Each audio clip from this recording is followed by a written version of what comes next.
Patty. Hi, Betty. Good morning, everybody, and welcome.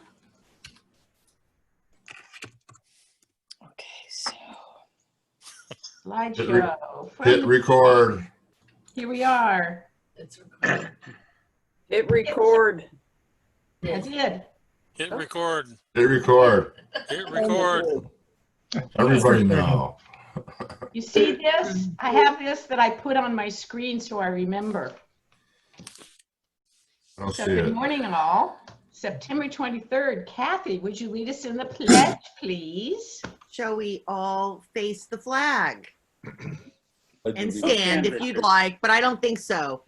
I pledge allegiance to the flag of the United States of America, to the republic for which it stands, one nation, under God, indivisible, with liberty and justice for all.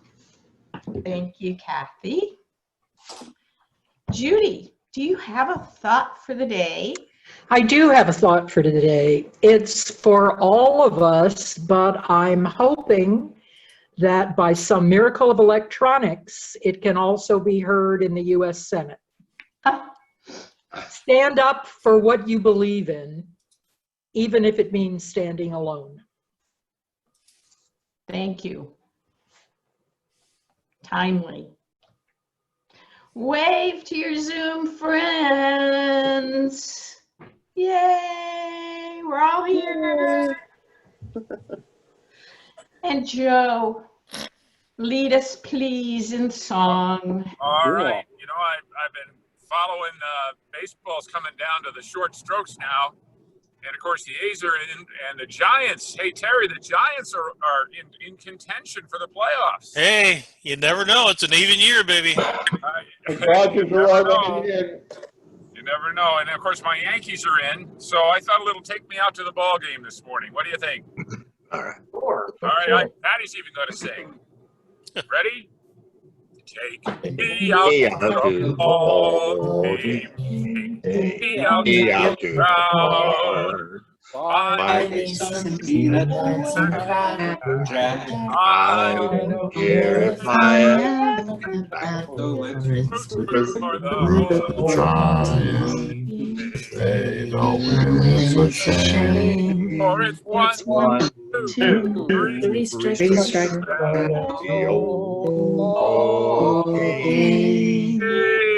play ball. Woo! Thank you. One more Oh, time. Dodgers. Yeah, I was waiting for that. Wonderfully lame. So, do we have any cyber Rotarians with us today? I don't think we do. I didn't see anybody come in, but we do have a guest, Richard Ruge. So, Hey. yay! Yes. It's great to see you. Glad Yeah. you could join us. Welcome to Zoom World. Yeah, you fill my heart. Thank you. Here's a little thought that came up. The power of love overcomes the love of power. The world will know of peace. Jimi Hendrix. Here, here. Sometimes you come across these quotes on Facebook and places and you go, did they really say that? But I have to say that if Rotary is telling me that Jimi Hendrix said this, I will believe it. Purple haze. Purple haze. So now I shall do my wonderful mute all. Well, you know, because I kind of have to. There we go. Allow participants to unmute themselves. Yes, you can always unmute yourself. And if I didn't have this screen, I'd forget. So bear with me. We have some birthdays. First is Natalie, and her birthday is today. I didn't see her, so I don't think she's with us. But Terry, your birthday is tomorrow. Yes, it is. And what are you doing to celebrate? Well, you know, my sister's birthday's tonight, so we're going to sit in the backyard and eat. But then tomorrow we're going to change it up and stay home for the night. Changing it up and staying home. Yep, that sounds so familiar. Does that mean you change it up and you go from one room in the house to another to do something different? Oh, I doubt it. I think we'll settle in one room for the night, and that'll be it. Yeah, I know. Sounds so familiar. So, well, happy birthday. Thank you. I hope you enjoy it and you have a good day, and maybe you can change it up and get takeout from someplace different. That's a thought. Or Yeah. even cook. Pardon? Or, no, cook? Heavens. Leftovers. So, and Patty Gazwitz, who is our chauffeur for Joe today, it's her birthday, and the stupid thingy is in the way. The 26th, which is Saturday. No wonder you're heading north. Yeah, well, yep, there she is. Yep, for only a couple more days, I get to sleep with a younger woman. Aha. But so anyway, yeah, we're going to be driving. Actually, we're going to go to visit rain. It's supposed to be raining up there Yeah, I know. by the time we get there. So that'll be a pleasant change from smoke and desert-like conditions. Right. Bring some back, Joe. Yeah, I will. I'll you be filter it first, though. Will you be in Portland or Port Townsend for Saturday? We'll be in Port Townsend by then. Okay. And Michael Fells says he thinks it's the Mount Townsend Creamery. There's only one. It's right on the main street, so it's not like Port Townsend's big. And Michael, you don't know the money, do you? I don't have to pay your bill, do I? No, you needn't worry. But Mr. Google thinks that that's the name of it. Okay.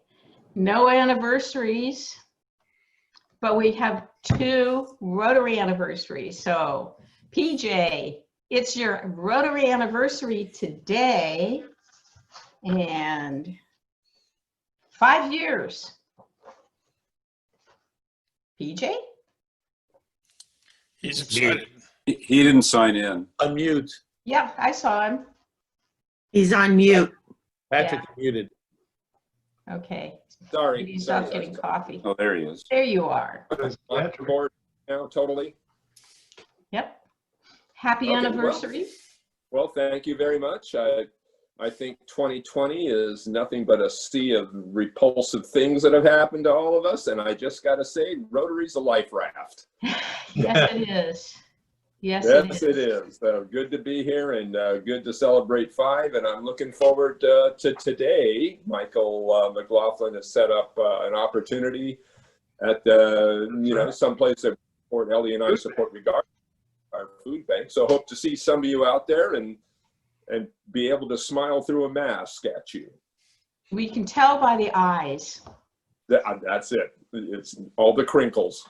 All the crinkles.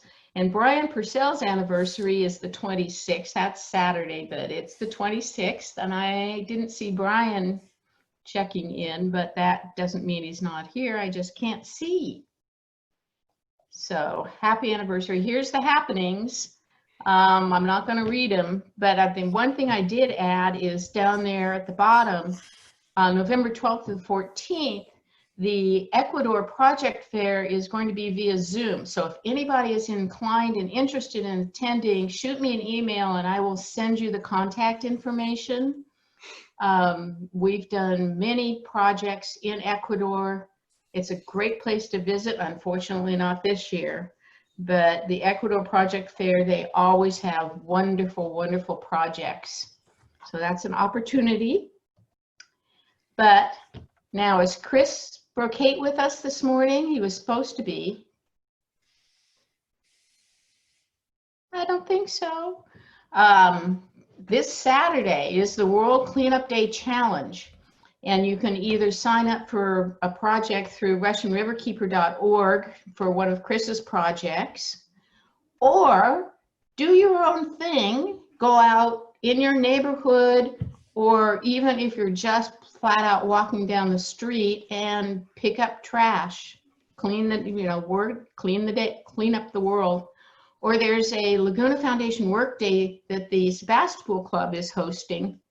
They have 2 slots available, and if you're interested in that, shoot me an email and I'll forward you the information from Cindy Carter.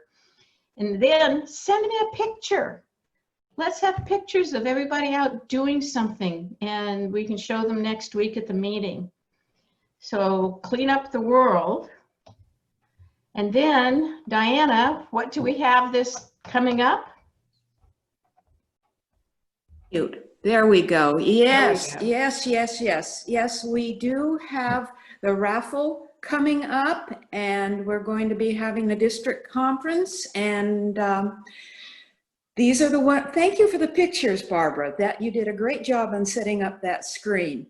So if you've made a donation, let me know, and I will make out the tickets, and we'll be having a drawing. You can choose from one of these beautiful baskets. Thank you. Then Terry Kelly sent me this picture, and I look at it and I laugh because, oh my God, they look like my brothers. But the upcoming issues or process with the COVID vaccine, it brought it all back because many of us remember the polio vaccine and having to get 2 doses. One with the sugar cube, and then we had to get a shot between the Sabin and the Salk. And this is going to be our future, lining up and getting 2 doses again, I'm sure. But I just thought this was a great photo because it's just, like I said, I mean, those are my brothers. Yeah, and me and my sister. But then Michael Cook, I wanted to say thank you so much for doing the Zoom workshop last week. Michael, you're welcome. You're welcome. And it was really quite well attended. And people have asked me if it was recorded, and I can say yes. It's at the end of our club meeting. So We can edit that so it's by itself. I'll do that. okay, you can do that. Jim Goodenough has moved it into that. Yeah, I stopped the recording and then I started it back up again, but it all records it as one big meeting. So if there's interest in doing another Zoom workshop, send me and Michael an email, and we can schedule another one if people are interested. We won't be doing the little little quickies anymore. So if you're interested, just shoot us an email. And if you want quickies again, let me know. I'm easy. So, Al, is Al with us this morning? I don't hear him. I'm here. You're here. Talk about this new position. Well, this is a new position that, as we've done in the past when we were meeting live, we always had a greeter for our meetings. And now we're going to be doing the same thing to try to greet each other a little bit. And we're looking for a greeter for 1 month at a time. So don't you all jump up and raise your hands at the same time. However, if someone wants to volunteer right now at this moment, we'd be very grateful. All you got to do is be at the meeting 5 minutes before other people are there. And as they come in, say hello and welcome them to Rotary. And that usually means that you need to be at the meeting at, you need to be at the meeting, join the meeting at 7:10 or 7:15, because that's when people start coming. I logged on a little bit before, what was it, about 7:12 this morning, and Linda was already logged on.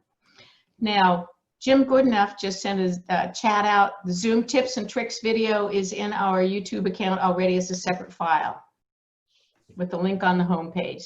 Thank you, Jim. You are a star. Excellent.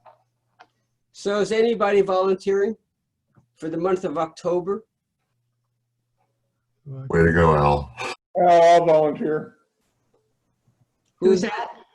Bruce. Bruce. Okay, Bruce. Okay. Perfect. Thank you, Bruce. Okay. Now we have one more meeting in September. Does that mean you volunteer for September 30th also? Yeah, why not? Thank you. Much appreciation, Bruce. Thank you.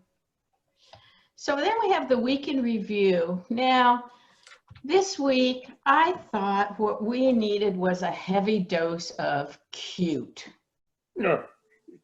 Lori, tell us about this cutie. That is a heavy dose of cute, but that was a 5-year ago picture of I my, don't care. It's a I cutie. know, my last grandbaby, Abigail, and she is a handful. And that's exactly how she looks now when she, very headstrong and has her own little personality. And yes, she is super adorable. And I'll make a donation to the foundation for that. Beautiful picture. Thank you. I think And these even here have is, there. now this picture I think is more poignant than it is cute, but that picture of Wyatt and Trey is, you know, it just gets you. Right, Marty? It is. It was Friday, and Wyatt was waiting patiently for one of those treats. Yep. That Trey had. And Trey pushed one over, and Wyatt scooped it up. I bet it got about 1.5 inches off the tray before it was in Wyatt's mouth. But yeah, I saw this, and this one just gets you. It is so cute. And then Lucy and Ethel. You know, you just look at that and you go, best buds forever, right? Well, they're sisters. Yep. Yep. Best sisters forever. Yeah. You know, they're heavy. Yeah, their dog walker had a seminar to go to on Thursday and Friday. So I asked her to take them out on Saturday. So they got to take a special hike on Saturday. And that's how happy they were. I think we need to adopt them as our Rotary mascots. Yes, absolutely. I love those dog faces. They're all about love. Yep. And then I came across this picture, which was another, and I love the kitten in the back swimming for a dose of cute. And then I saw this one for another dose of cute. I mean, how can you not smile and feel good when you see a picture like that or like this? Now, you can probably see it relatively well, but the pink on the left, it looks like it was knitted. But yeah, so there's your dose of cute for the week, just to make everybody smile and feel better. And then we have, how are we doing? Now, Lori, you sent me some pictures last night, but you sent them with the text, and so I couldn't grab them and show them. But what you have, or your husband has a special project he's been working on and getting ready to ship. Tell us about it. So my husband is nuts, and he builds these funny looking trikes, which you've probably seen, with a Fiero in the back and a motorcycle in the front. And his very first one, the Yabba Dabba Doo, he decided that we were going to ship it to Hawaii, so he would have one over there. And so he decided this last week that it needed a new front. And so he'd already paid the shipping company, but we didn't have a date. So he got the new front on Wednesday last week. And we got the notice on Thursday that they were picking it up on Tuesday. So he spent all weekend cutting the front off of the old one. And of course, the person that sold him the new motorcycle said, oh, it'll be easy. You just undo this and undo that. Well, no, not easy. Nothing bolted up. He had to redo the whole thing with welding and blah, blah, blah, blah, blah, the boy thing. And then they actually picked it up Monday night at 9:30. Wow. When the moving van showed up and the guy gets out, he says, what the hell is that thing? And how do you make it work? Is it a car or is it a motorcycle? And Steve says, well, it's both. So watching him try to drive it up on that moving van was quite interesting. But it's it's probably in Los Angeles by now. So my husband will be very happy when we get to Hawaii in the end of October. Well, And that's so now we know what's keeping your husband busy. Sounds like no, not anymore, because that one's gone. Now he's got to have another project. So Lori, don't they have shelter in place in Hawaii where you get there and you can't like leave your house for 2 weeks, not even to go to a grocery store? That's how it is on Oahu. Yes, it's true. But if you get a COVID test within 72 hours of travel, Yeah. and it comes negative, then you don't have to shelter in place. No kidding. Yeah. So now I'm trying to get my primary care to order that COVID test for the Friday before we leave on Sunday. That order starts October 15th. Yeah. So even after that. Oh, Yeah. so not right now. That's correct. October. Okay. Yep. So who else has something going on? Joyce, what do you have going on? Anything interesting? You have to unmute. Actually, no, I haven't had anything interesting going on, and I'm so excited about doing the food bank today because that's the first time I'm actually going out in a very, very long time. Yes. Well, great. I'm So looking I'm forward feeling to so seeing excited. you. I'm all ready for that. Yeah. Yeah. Perfect. Yeah. Super. Thank you. Mom, let's see. Who else? Scott, what do you have going on? Anything interesting? How are you doing? I can see now you have to unmute. But I see in the background, is that your garage or is that a photo? You're still muted somehow. I know you unmuted, but Maybe his volume's down. yeah, is your volume down? The microphone volume? Go down to your lower right-hand corner with a little sound button. Joyce, I love your shirt. It's so colorful. Yeah. Thank you. Okay, well, we'll catch you later. Barbara, I have a comment. Okay. Okay, many of you know my oldest grandson, Drew. He Uh-huh. would come to our Rotary meetings when he was quite little. Well, time passes. He's a senior in high school now. Wow. So we're involved with college application. Do you have any idea how complex that is with the current COVID crisis? I cannot believe how many hoops you have to jump through and all of it remotely. Right. So I'm just going to come in. He will be 17 on Saturday. It's a lot of writing for parents and grandparents. Oh, it's just well, they have a I'm kidding. one single portal to do a general application, but it's still an awful lot of effort because you're trying to chase things down remotely. Right. And they have to write these big papers, I think, now too. And that's why I joke, because we all know who's writing a lot of those papers. Or at least editing. 500,000. Yeah, okay, well, we'll call it whatever you want. I heard that kids have a chance to graduate earlier now because of distance learning. They can fit more people in the classes and people can get their required prerequisites out of the way a lot easier. So that's interesting. So then a teacher that usually has 30 or 40 students has 100 students. Well, So they try to that's limit happened. it. Sonoma State's doing that. Yeah. Oh yeah. Wow, that's a lot. Yeah. So you're talking for Richard, right? Well, that's how I sort of see things. Yeah, just sort of. Well, I have a little bit of news. Last Thursday, I went up to the Farm Bureau to pick up our chicken barbecue, and I saw Larry Pietrobon. He was there volunteering. So he's doing fine, not doing a lot of work. He's going between San Jose, Santa Rosa, and Prescott, Arizona.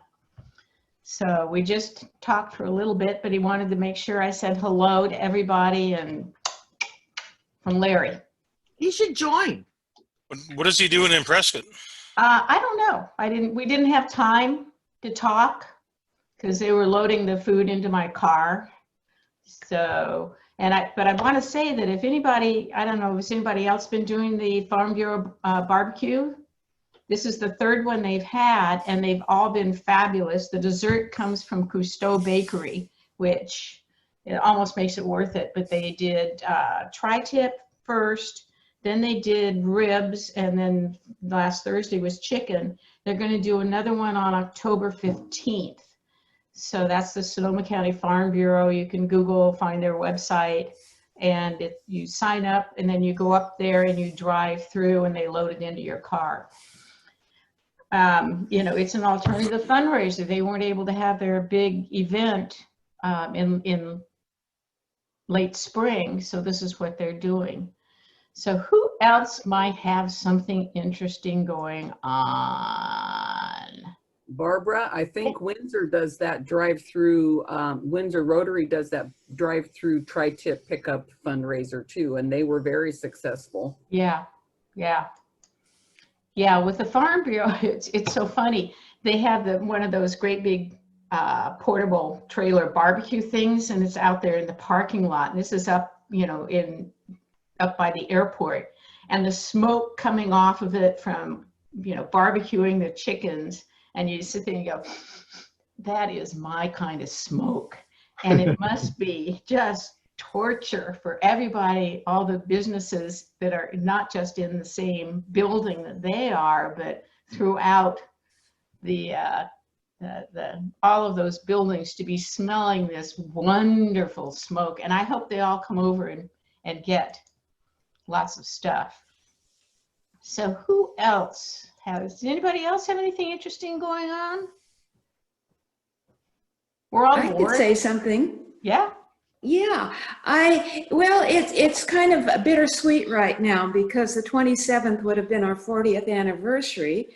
And on the 25th, Kurt passed away. It'll be 6 months marker. And I'm doing okay, but I just have so many terrific memories of him and him in Rotary and how he loved doing the signs. And I wasn't able to have a memorial for him yet, or a funeral, which will come later. I planned on it for the 27th in Southern California with his daughter and the rest of the family, but I had to pass that up. We'll do it someday.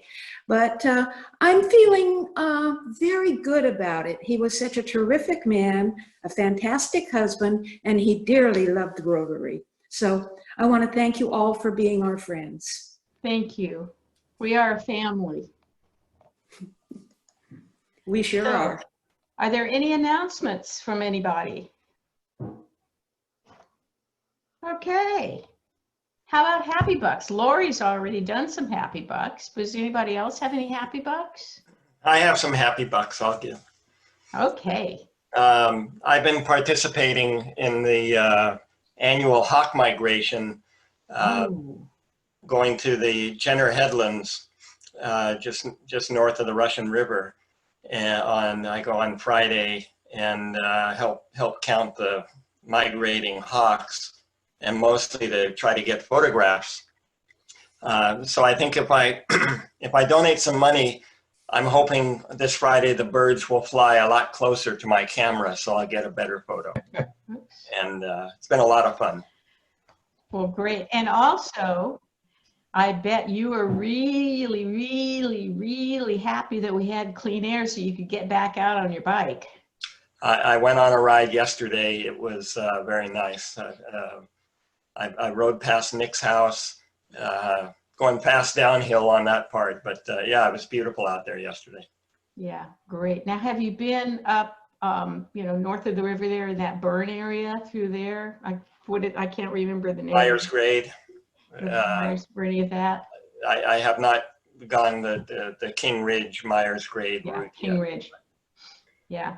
Well, when you do, take some pictures and share them, because there'd be, you know, it's sad, but it'd be interesting to see what it looks like. I did go a couple of a month or two ago up to the top of Pine Flat, and there's just sticks of burnt out trees. I mean, it's always been burned up there, but you know, from the fire last October, I guess, is the one that burned most recently there. It just looked awful. Yeah. I'd like to donate some Happy Bucks, and it's really tagging on to Jerry's comments, because Ellie's both involved with Hawkwatch. And yesterday went to the top of Pine Flat with her little biking group. So that's a big brag for both you guys doing that. It's very steep at the top. If any of you see the mountain stages in the Tour de France, it's like that. Just 22 degrees of climb in some parts of it. So anyway, just bragging on my wife. Good job. Thank you. Well, without further ado, and just a couple of minutes early, we have our speaker, Allison Goodwin from the Redwood Empire Food Bank.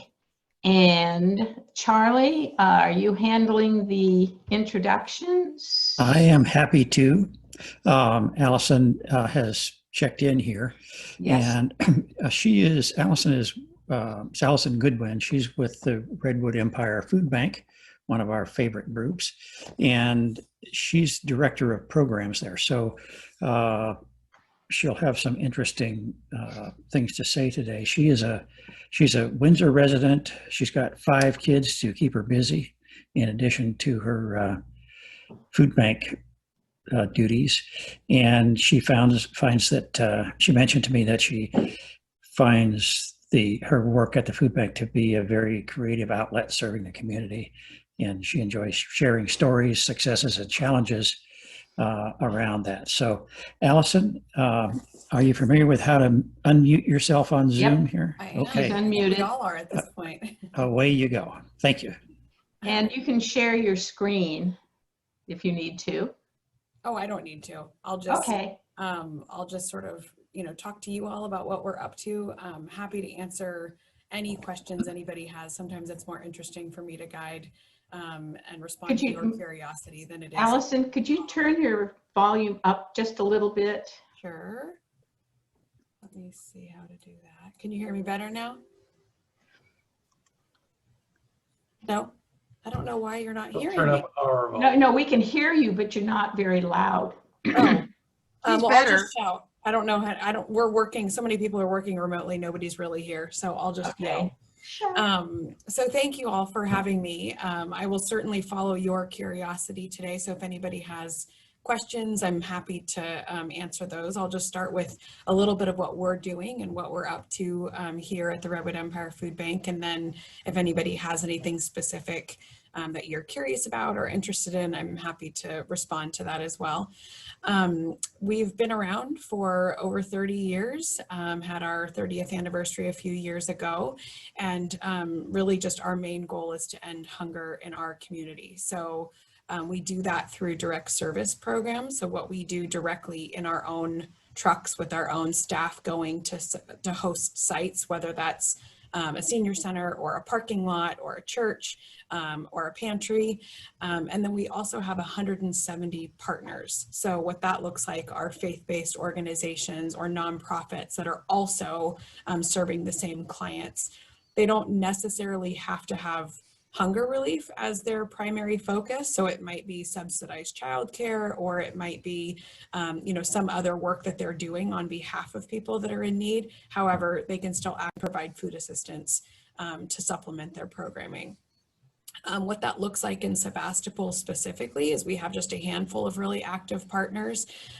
You all are sort of an interesting community in that there are the haves and the have-nots. And so our job is to really figure out who it is that needs us and what the schedule should look like and what's the frequency and how often should we be there, where is public transportation, because that's oftentimes a challenge in the Sebastopol area. So our most recent shift is really to be in Sebastopol every week. So we are at the Sebastopol Center for the Arts every Thursday, and we've never been sort of at that frequent for open to the community. You all have supported Parkside School distributions, and those were always weekly. But in terms of open to the community and to seniors and families and everybody, this is the first time that we've really said, we just need to be here and be consistent so people aren't having to drive, to Santa Rosa to chase us if they missed, the couple of times a month that we were there prior. your work with Parkside has been instrumental. So I know in my whole time here, it's really been, your Rotarians that have supported that work. So both financially and with their time of setting up the distribution at Parkside and really making that happen. And really being an ally for those families to say, okay, wait a minute, there's more of a need this year. There feels like there's less of a need. How do we respond to that? You all were talking about, college entrance and, distance learning and the tricks and trials and tribulations around that. I know that firsthand. So I have my oldest is applying for schools now, and the rest of them are all just fumbling through life, it feels like, with distance learning. So we haven't been able to mobilize at Parkside. We have been communicating with Rotary members and with the principal, and she said, I'm only seeing 10 kids a week come for food. And I get that she's trying to protect everybody's time and best interest, but my response to that is, but there are more than 10 kids that need it. So how do we figure that out? I think the timing of distance learning is really a challenge for families. So if you're working like myself and you're saying like, sorry kids, figure it out, or you are with them if they're trying to get through Zoom calls and projects and things like that, you can't necessarily leave at lunchtime to go pick up groceries.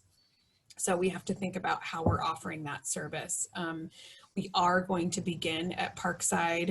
I don't know if it's this week or next week, I'd have to confirm, but we're really focusing on the consortia that works with special needs kids. So they're using the campus of Parkside to serve the entire district for kids that are otherwise disadvantaged or have, access to services beyond just distance learning. So they're connected to the school a little bit closer, and they have communicated that they can identify families that have a need. So there are about 40 kids that we'll be serving through that. So I don't know how many of them are per se like Parkside kids, but it's definitely Sebastopol School District just saying, okay, so we at least have to get all of the kids that need extra supports in one location and get them curriculum and get them support and then send them home with groceries at the same time. So we're having to be clever and creative just depending on the school district and depending on what's happening. Some of those distributions are end of day. So teachers and administration can participate and then families would be done with distance learning, while others are saying, no, we actually want that during the day because we want to use it a little bit as a well check and we want to use it as a school activity. So some schools are using their transportation system and saying, well, we're actually doing home delivery of curriculum, so we will do home delivery of food. And it sort of depends on the district and how that is shaking out. So we pride ourselves on being nimble and just trying to figure it out right alongside those nonprofits and schools and whoever we're partnering with. So that's where we're at with the current pandemic. We were already doing drive-through food distributions because of trying to limit contact. So we're familiar with drive-through food distributions anyway because of all the fires that we've had over the last handful of years. But we've really been doing drive-through contactless distribution for 6 months. So even the fact that we've had crummy air quality and recent fires, it really didn't have to shake us up too much. We were just able to continue, doing what we're doing and serving people the way we would expect. So we're getting good at this disaster thing, fortunately and unfortunately, but it allows us to just, continue to serve and not necessarily have to completely change our modality of how we're getting food to the community. Donations have changed, not so much monetary donations. We have gotten generous local support from those that can afford it, but obviously foundations and businesses and larger organizations that would otherwise perhaps give an annual gift or come regularly to volunteer and give at the same time, those activities have really changed. So people are having a hard time planning ahead and saying, oh, this is what the end of the year will look like, or this is what that season will look like. So we've definitely seen a change in monetary donations that way, and then people's ability to give their time. So that started with the pandemic of just a lot of our volunteers being retirement age. And so they are precisely the ones that were recommended to stay closer to home. And so that has changed our activities quite a bit in terms of who has come to regularly, consistently volunteer. We've put a tremendous amount of effort into safe distancing and keeping people safe. If you happen to be a social media person and you're on Facebook and you happen to follow the Redwood Empire Food Bank, you can see that we've got people 6 feet apart, and we've really kept control over that at our warehouse.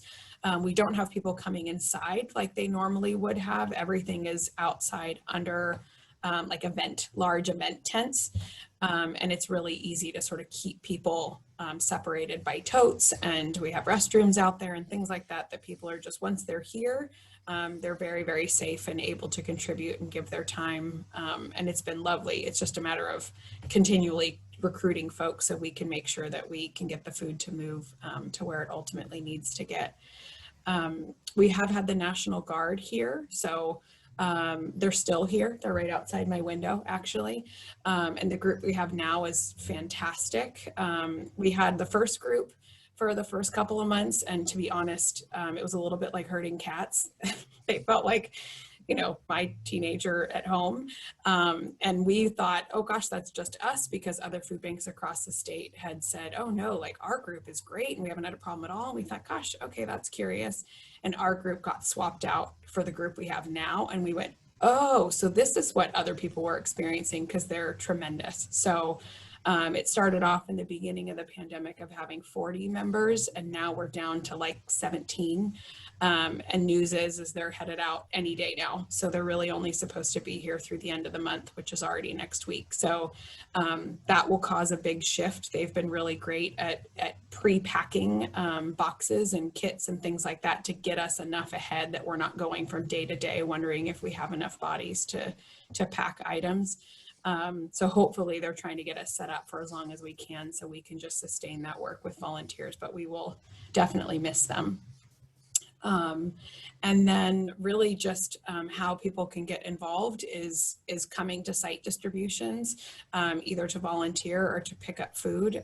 We hear constantly that people say, oh, there's probably people that need it more than I do. And we'd like to say the benefit of that is we have enough for everybody. So even somebody who has never wanted for anything and never been in a position before to ask for help, the combination of pandemic and fires and employment being impacted and health being impacted and sort of social isolation and all of those things, we really want to continue spreading the word that we're here for people that need us. So they can come once, they can come, you know, for the rest of their retirement years, they could come because they're out of work due to a surgery. It's not something that you sign up for and you're committed to forever. So sometimes there's comfort in the fact that people can bow in and bow out of those services, as opposed to, you know, saying they're committed to needing help when maybe that's not comfortable for them. So, so yeah, so we're up to no good all the time. We seem like we're doing lots of things anyway, but I'm happy to answer questions if somebody's curious about any one aspect of the work we do. Allison, could you talk a little bit about what's happened with the trend for demand? You know, because with the unemployment benefits, extra unemployment benefits ending, et cetera, I think one of the things that has many of us concerned is the trajectory for demand, Yeah, so because it just breaks your heart. Right. We are still hovering at about 300% post-COVID compared to pre-COVID. So that number was up over 400% in April and May. It was just like, oh my goodness, I don't know how we will sustain this. To be honest, what the USDA is doing now with providing, they were originally calling it the Coronavirus Food Assistance Program, and now they're calling it Farmers to Families Food Box Program. That is kind of saving us in some ways. It is allowing USDA commodities to flow because donations are clearly down. So things that we would otherwise expect to have on a regular basis of just extra product or runoff from grocery stores or manufacturers, that is clearly not flowing like it would have. So, you know, we are benefiting from USDA commodities, thankfully. And really what that looks like, we don't know. We do know there are plans to sustain that through fiscal year 2021. So for another, you know, let's say 6 to 9 months. And as of this moment, there is not a plan for the 21-22 fiscal year from the government. So we have no idea what that'll look like. They're sort of talking, they call it a commodities cliff, meaning the food is flowing now, but we're obviously headed into another election, and that always just is different no matter who ends up being president, if there's a change or not. You know, sometimes there are just agreements, and then the ripple effect of that, you know, takes a while to go into effect. So about a year and a half ago, so prior to COVID, we started benefiting from trade mitigation. So if people are familiar with just what was happening, that other countries weren't necessarily buying product from the US, farmers and other things. What ended up happening is basically the US government said, okay, so we are going to source those commodities from our own farmers, what they would have sold to other countries. So it was a way to support the US farmers. And so one of the beneficiaries of that agreement was food banks. And so we started to see more government commodities since about spring of 2019, which the timing for us locally was perfect because we had just had the 2017 wildfires not long before, you know, about, I don't know, 18 months or so before. And we got attention and we got support and we got food, and people were sort of checking in with us to say, okay, so it's the holiday season, how are you doing? And we're saying, we still have this need. I mean, we still have people coming that weren't here before 2017. And so we were able to sort of get ourselves through that 2018 year. So then we were going, uh-oh, now what are we going to do now that the fires are not in the news anymore? And then trade mitigation began sort of in March of that, just a couple months later. So we've really been riding the coattails of those commodities, and then the pandemic hit and we went, okay, so we normally are serving, let's say, 10,000 families a month with these commodities, and the need immediately went up over 40,000 families immediately. And we went, okay, we thought we had 6 months on hand of certain items or 3 months on hand, and we're not even going to get to past May. And then the coronavirus food assistance program started, which is now called the Farmers to Families. So what that looks like literally as of yesterday is a box of commodities that's a combo kit. So it's a little bit of produce, it's a little bit of protein, and a little bit of dairy all in one box. And so it's lovely. I mean, it should be a great provision for people.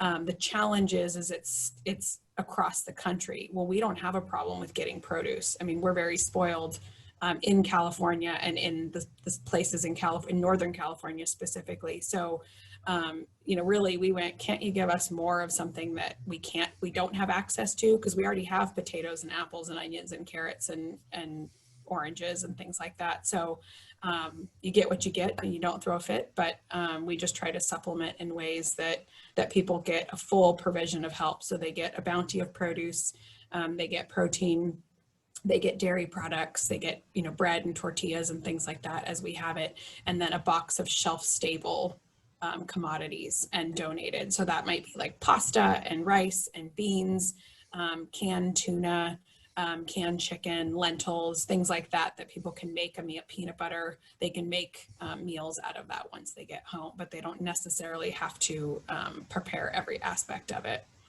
So power shutoffs get tricky locally with the food that we typically provide, because we are under the assumption most of the time that somebody's able to go home and make a meal out of what we're providing.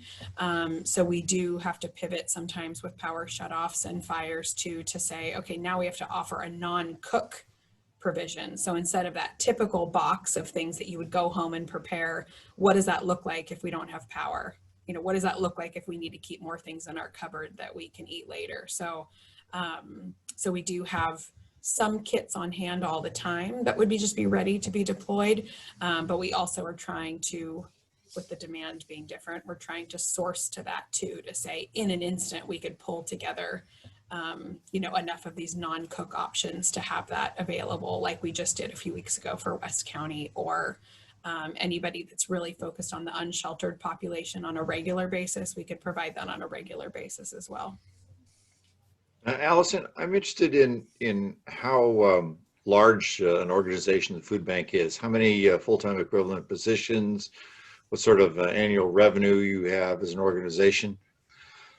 Yeah, so we are at about 70 employees now, which is, the largest we've ever been. These last couple of years of disasters, it feels like if I've added a programs person or somebody else's, ops has added a driver, this pandemic has caused us to have a couple more drivers just because I'm running them ragged with saying, where we need to get food to. So, so adding things to weekly then means like, we didn't necessarily have a route for that before.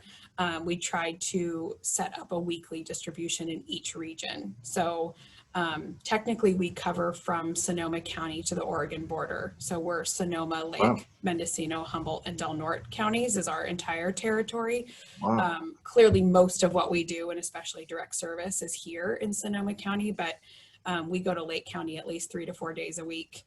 Same thing with Mendocino. And then we have truckloads that go regularly up to Fort Bragg and get the food all the way to Humboldt and Del Norte. So, so it's complicated when I get great ideas and I want to add things. It's not, I can't just wave a magic wand, unfortunately. So programs and operations works very closely together, thank goodness, but they sort of look to me like, what are you up to now? And how do I have to plan around that? So our annual budget, it's probably at this point, we are planning on doing, we thought this year we would do 20 million meals, up from like 18 million the year before, but we're already on target to do 25 million because we didn't know a global pandemic would happen. So we just thought, based upon sort of the increased need with each fire and the increased need with power shutoffs and what we've seen the last couple of years, we thought that we would have a little bit of an increase, but we did not anticipate the increase that we are actually having and seeing. So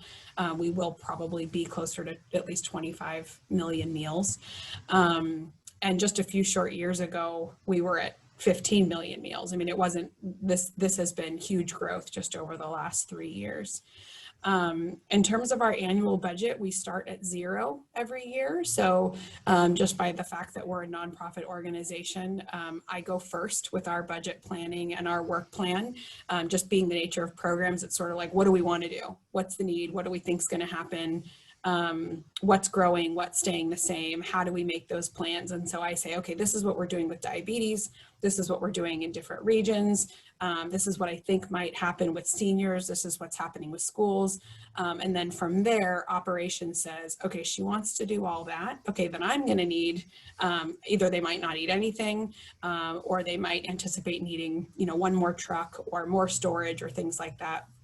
And then development kicks in and says, oh golly, that's my goal, is to make all that money to make sure all those things can happen. So our fiscal year starts over, every July 1, and that's sort of how it happens, is we sort of start over from scratch. So the pandemic, people have been generous in ways that we went like, oh, okay, so yes, the need has grown, but how do we make sure that we're meeting unique needs to people that are new to us? So they've never gone through a holiday season being unemployed and kids are home, perhaps eating them out of house and home, if I'm speaking from experience. And just things are different. Their income is different, their activities are different, probably their relationships are different. And so we thought we really wanted to do something nice for this holiday season. We don't necessarily always rally around the holidays. We like people to focus on December through November, not just November to December, because people are, hungry throughout the year. But we thought, what better year to say, we're here for you and make sure that you enjoy your loved ones that are in your same house, even if you can't be with extended family. So we've been having conversations to say, okay, development, this, this comes with a price tag. Can we make this happen? So we try not to lead by funding. Definitely David Goodman he just had his 20-year anniversary as the CEO of the organization. And he definitely leads with curiosity and innovation. And so it's not that I would ever be told, oh, well, you can't do that because we can't afford to do it. It's sort of like, what do we need to do? And then we make sure that we have the funding to support it. So we're definitely idea driven and not necessarily, held back by finances. And we've been blessed to be in a community that has kept up with our crazy antics and our, desire to do more. So, so we've been blessed that way for sure. So Allison, I'd like to sing out. The food bank serves as a wholesaler to the Sebastopol Interchurch Food Pantry, which is actually open 4 days a week, every week, year round. And so that's probably the primary outlet of food to people who need it in this community. And our club does sack lunches for homeless, and a lot of that food comes out of the Redwood Empire Food Bank. So it's sustaining this community through these variety of outlets, and the relationship's been going on for decades. Yeah, no, it's pretty incredible. I mean, we could not do it without the partnerships, certainly, and the partnerships in communities where they know their clients the best. I mean, they're literally neighbors. And so we really rely upon that. Hopefully you all have been able to benefit from, we just started with this fiscal year. So July 1, waiving shared maintenance fees. So normally donated food would be 19 cents a pound for partners. And we've opted to say, you know what, if you're happy to share with us each month just how many people you're serving, because we've never asked for that before. We've never said, well, can we have data? Can we have information? And really, we haven't wanted that to be a barrier for participants, and we haven't wanted that to be a barrier for other pantries and nonprofits that are just trying to, to feed people and not be bogged down by, data and information. But at the same time, we've said, okay, it would be really great just to have a sense of like what's happening and how many people this food is actually touching. So as partners are sharing just monthly metrics of how many people they're serving, then those shared maintenance fees are waived. So ideally, I mean, that could save some partners, $100 a month or $2,500 a month. It just depends on what they were acquiring from us before. And the holiday provision that we will have will be available free of charge for partners as well. And it will be lovely. We just finalized that menu and clicked send on, hopefully all the food comes in, because again, we're talking pandemic. So what used to be easy to wait a couple weeks for peanut butter is now, 3 months down the road. But we plan to have a lovely holiday provision for partners as well to share in that and be able to give out to clients that attend pantries. Right. Thank you, Allison. Thank you, Allison. We've 2 minutes left in our meeting, so thank you very much. Sure.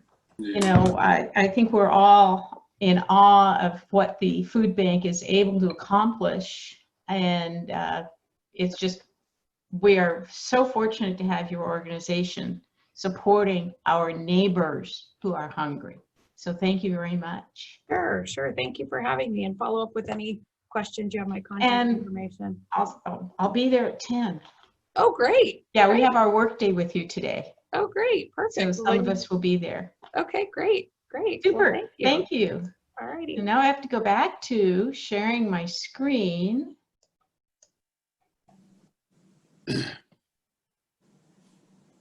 So Michael Fells, who is number 26 for the lucky ticket? Well, hopefully the lucky winner is Bob Keyser. Okie dokie. Thank you. I will scratch it. So far, all of the tickets have been busts. So Mark Reese, do you have a way clean joke of the day for us? Of course I do, and it's very fitting. Dorothy, the little daughter of a tire salesman, had seen triplets for the first time. "Oh, mother," she cried out upon returning home, "what do you think I saw today?" Mother says, I can't imagine, dear, what? A lady had twins and a spare. Very cute. Thank you. Welcome. So Joe, on the road, but can you lead us off in Happy Trails? Are you still with us? He's gone. He's gone. Okay, well then. Muted, I see He's him. muted. Is he muted? Well. Hey, Joe. Right. Hey, Joe, unmute yourself.